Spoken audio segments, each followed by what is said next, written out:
Bonjour la compagnie, camarades.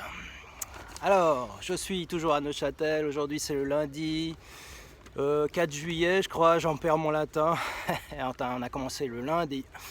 Non, on a commencé vendredi 1er juillet, samedi 2, dimanche 3, lundi 4 juillet 2022, ici à Neuchâtel. Alors en ce lundi, je vais vous parler des films d'hier, n'est-ce pas? C'était pas terrible hier, hein. Enfin c'était vraiment très moyen.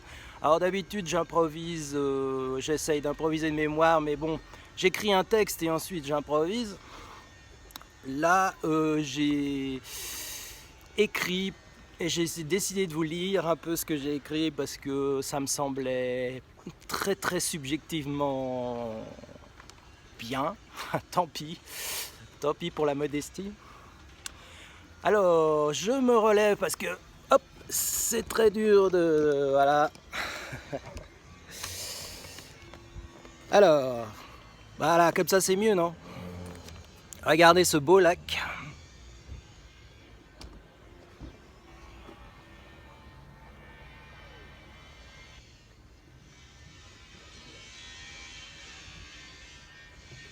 C'est magnifique, c'est la beauté de la terre. Alors, hier, il y avait un film coréen, sud-coréen, Decision to Live, un réalisateur... je vous donne pas les noms des réalisateurs parce que je vous renvoie au film si vous voulez creuser les sujets. Decision to Live, ça s'appelait, un titre ridicule. Déjà, j'aurais dû me méfier du marketing du NIF.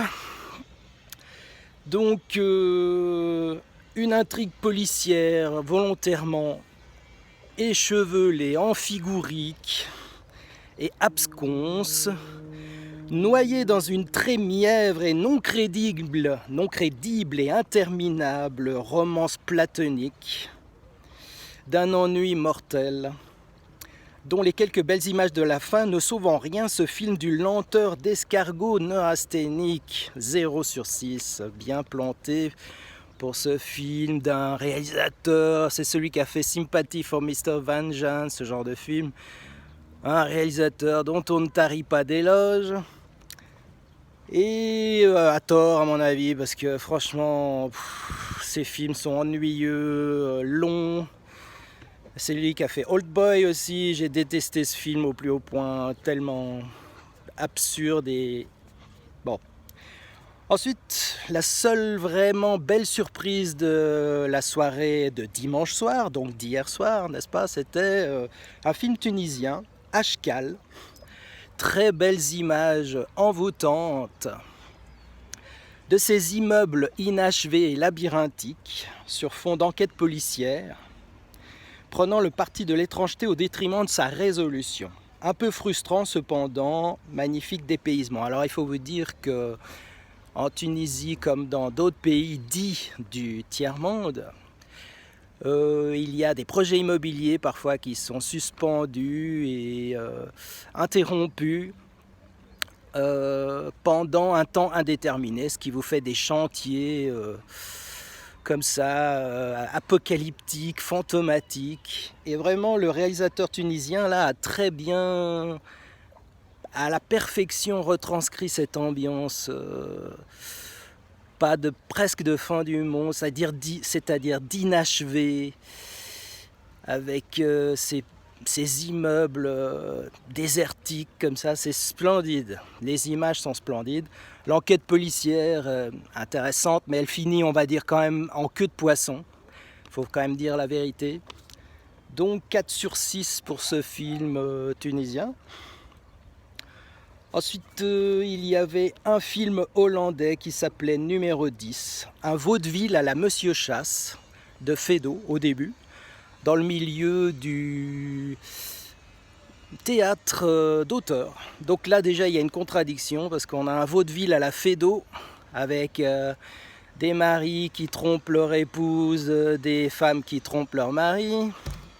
Donc c'est drôle, mais très rapidement le film sombre dans un propos complètement inepte et sans queue ni tête d'extraterrestres dérobant des vestiges catholiques pour s'en débarrasser dans l'espace.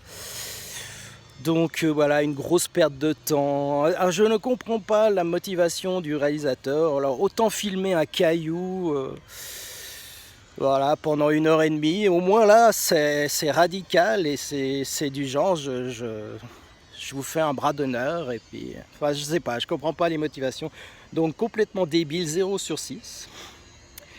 Ensuite nous avons un film mexicain d'une jeune réalisatrice qui s'appelle Huesera, Huesera. Et étonnamment dans ce film on retrouve comme dans Les 5 Diables dont je vous ai parlé l'autre jour avec Adèle et non pas Elsa. C'est un peu le leitmotiv involontaire de ces vidéos extra chopolos. Donc on retrouve dans ce film Huesera une bisexualité de l'héroïne qui va revenir finalement vers l'homosexualité de ses premiers émois, on va dire de jeune fille, ses premiers émois sexuels, sur fond de cauchemar maternel.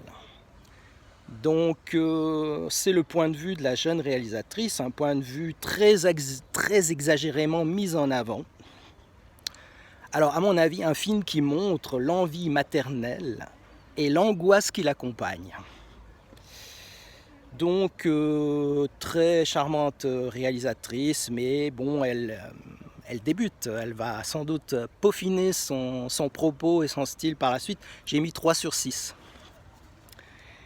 Et enfin, nous avions un film, une rétrospective de Bride with White Hair. Alors vous savez, ces films de kung-fu avec des gens qui volent dans les airs, c'est très rigolo. Un film qui a presque 30 ans, hein, qui est sorti en 1993. Donc avec des guerriers qui volent dans les airs et qui se fight, qui se combattent les uns les autres avec des clans, des sectes. Bon, c'est pas le plus fameux dans le style, hein. Je préfère Tigre et Dragon, mais enfin bon, c'était, voilà. Donc j'ai mis 2 sur 6. Voilà pour cette courte rétrospective d'aujourd'hui, et je vous dis à bientôt pour une vidéo demain.